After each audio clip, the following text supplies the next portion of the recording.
Вырей онер бош. Бе вырей онер. Boş bazı sege familya dokument tatlı suç dokuçah. Her şey dokundu. Asa ve Respublika Герои Советского Союза. Я бивать свой ночью он дют. Düt. 56 Герои Советского Союза. Hoş bu koşacağım. Şabeş iş bol. Hoş şabe iş bol. İyi ki sorular yok o edik. Edlo talep mi yok var. Ve nokçu bu. Raskı bu. Her çüğü bağındolş. Her müze yaksayış. Saltı dabar. Hatta ona parlament resino. Hoşçu bağındolş. Dışı ordinli hok müzeyin. Tam tahil bol pisatış. Savat bağlı. İş pisatış tam tahil bu şabeşi. Ve nokçu pisatış bu iş. Sani ava yurtur. Hol mamakaya salavut. Deşiç bu iş. Pisatış. Nurdin Muzayev, Visaito knjigiš kočaju.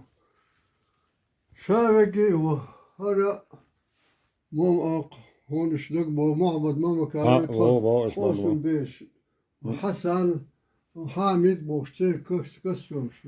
Hara vay kuzu oçur Ahmet, oçur Hosun'un da Halim Sultan. Sultan. İza da gosun. İza çoğu da gosun. Dışına Leningrad zışyatı.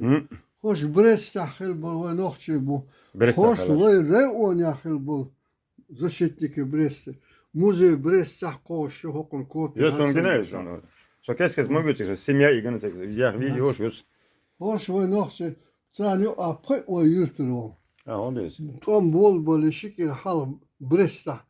Şabeş nohçi bu iş. Чеченский переулок olsun. Hiç olsun Чеченский переулок. Üşeta nohçu gulduysak eğer увольнение olsun bakan çıkarsa. Харкиятош это все документы 255-й кавалерийский полк Висаитова Молла полк. Все эти документы, что ж московский архивер. Salхир ashadi erqida'tuluş ditil. Nistiten çoğu diden. Kuza bağdı iş. Çok yalnız şaya gete. Maruk Moğladı.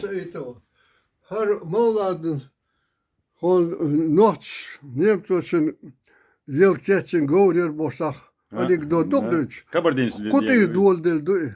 Her melho Moğladın lo şu govr. Şolhos. За освобождение станицы Вешенска. О генерал Konев генерал Пюшеваш, Арисаитов Молад, Мамакаев Мухаммад Конев. Это Брикель. Вот, Брикель я за кирик кучаю. Her Молад Калханчхед, Асдах Süç, Davulç, Dinahdah. İş, do Dadi yurt boş, nohçe yurt paça zamança, yagi naht zani. Heta hittin pushkja, pamittik lat şaddeş, sendeş dağ, şu karil habiyel boy, yakkız bisin, bu yok diyor. Tisma termuk, hadi eğler. Doyklar yok, kısas yok. Yo. Hara, voyende, Karabin потом заряд еще. Карабин шел. Смотри. Машинки. Это редчайший документ. Да. Какой терк, если Берц Карим был ишкидек. Ну, хош участники. Вся история участников Великой Отечественной войны в Ореоне, Мелванок. А я имел двух героев, хинца лет аж героев двух. Все награды стали. Это редчайшие экземпляры книг. Да. Вот такая вот Петруха. Вот класс.